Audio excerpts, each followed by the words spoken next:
ystävien sanaan voi luottaa ja se on niin kuin koko sen ystävyyssuhteen perusta, että läheisten ystävien tukeen ja tämmöisen voi aina luottaa ja annettuun sanaan ja lupaukseen voi luottaa.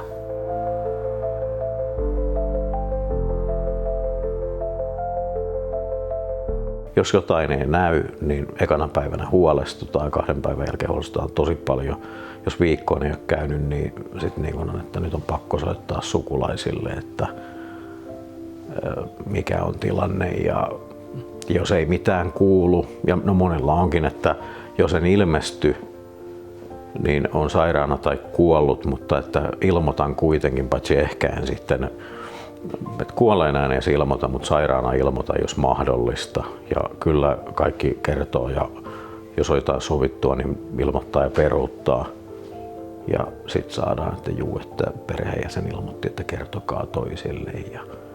Ja Mattilasta löytyy sitten niin kuin lähetystö hautajaisiin tai saattohoitovierailulla tai ihan siis kaikkea, että kavereista pidetään huolta loppuun asti. Joo, varmasti käy yksinäisiä miehiä, niin kuin Mattilassakin. Mulla on semmoinen hyvä esimerkki siitä, kun oli noin joulunpyhät tossa ja tultiin sitten siihen tulokseen sitten esimiehen kanssa, että pidetään niin kuin Mattila välipäivinä auki, että on niin pitkät pyhät. Niin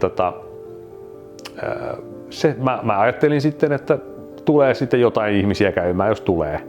Koska yleensä Mattila on ollut kiinni joulun välipäivät. Ja meillä oli tosi hyvin kävijöitä, oli tosi hyvin porukkaa ja niin monet sanoivat, että on niin erittäin niin hieno juttu, että välipäivinä olette auki, että pääsee välipäivinä Mattilaan. Koska taas monelle ihmisille se joulu on sitten semmoista, että jos on joulunpyhät, niin on siellä yksin siellä kotona eikä välttämättä ole sitä yhteisöä tai tällaista. Niin se oli tosi niin tervetullutta, että välipäivinä oli niin paljon porukkaa.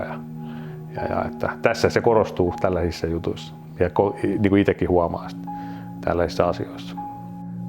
Mattilassa minulle on nyt aika monta ystävyyssuhdetta. Itse jaan tämän ihmisten tuntemisen tai tämmöisen, mä jaan sen 3 kehään. On ystävät, jotka ovat hyvin läheisiä. Sitten on kaverit, jotka eivät ole niin läheiset, on tuttavat, jotka ovat siellä uloimmalla kehällä. Ja sama toimii Mattilassa. Minulla on siellä muutama erittäin hyvä ystävä, paljon kavereita ja jokunen tuttava. Miesten välisissä ystävyyssuhteissa käsitellään asioita. Ehkä 2 kesken käsitellään sellaisia, mitä ei voisi edes tai niin kuin missään isommassa ryhmässäkään uskalla tai arvaa ottaa puheeksi, mutta aika monen kanssa on syntynyt kyllä Mattilassakin semmoinen luottamussuhde, että jutellaan kyllä vakavistakin asioista. Kiva paikka, jossa on kivoja ihmisiä. Kyllä ystävyyssuhteet on auttanut mua tulemaan omaksi itsekseni varmaan aika paljonkin. Ja niin kuin sanoin tuossa, että mulla on kumminkin semmoisia luotettuja kavereita, jonka kanssa mä voin puhua asioista. Niin sitä kautta ehkä, että on pystynyt sieltä niin kuin ammentaa ja juttelee. Niin on sillä varmasti vaikutusta ollut kyllä. Mattila auttaa siinäkin asiassa, oppii tuntemaan erilaisia kulttuureja, erilaisia toimintatapoja ja erilaisia käsityksiä niin yhteiskunnasta kuin ystävyydestä ja tämmöistä, mutta ne oli ne tärkeimmät asiat, mitä ystävyydessä tuo kontrasteja. Sen huomaa, että monilla se on, että siellä on joku 2-3 tai jollain yksi, kenen kanssa aina niin kuin jutut vaihdellaan ja kerrotaan. Ja osalle on sitten jotain tiettyjä yhteisiä harrastuksia.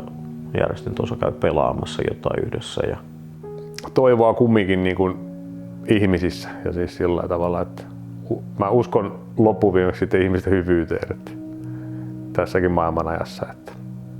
Koska Mattilan toimintaperiaate on juurikin se miehen moninaisuus ja miehen erilaisuus, miehen on hyvin vaikea suomalaisessa yhteiskunnassa olla avoin.